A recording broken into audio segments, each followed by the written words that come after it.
নিয়ে আসবে।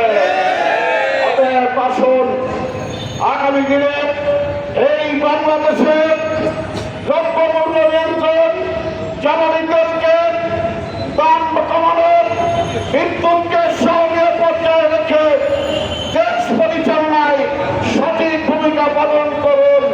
আপনার দেশের মানুষ আপনাদেরকে ক্ষমা করবে না। আজকে দ্রব্যমূল্য নিয়ে আপনাদের কোনো মাথা ব্যথা নেই। জ্বালানি তেলের দাম বাড়িয়ে আপনাদের পকেট মোটা করছেন।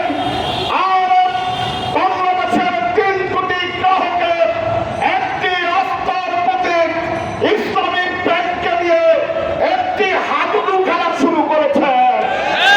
দ্রব্যমূল্য কমান, ইসলামী ব্যাংককে নিয়ে চলবে।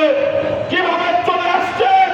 3 কোটি গ্রাহক সহ বাংলার মানুষ সিদ্ধান্ত নেবে।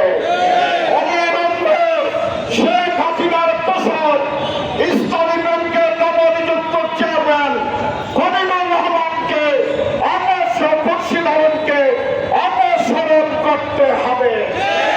ইসলামী ব্যাংকের পদে করা কাঙ্ক্ষিতে এই ফ্যাসিস্টের দোসর, বাংলাদেশের দোসর এই খুরশিদকে ডুবতে দেওয়া হবে না ইনশাআল্লাহ।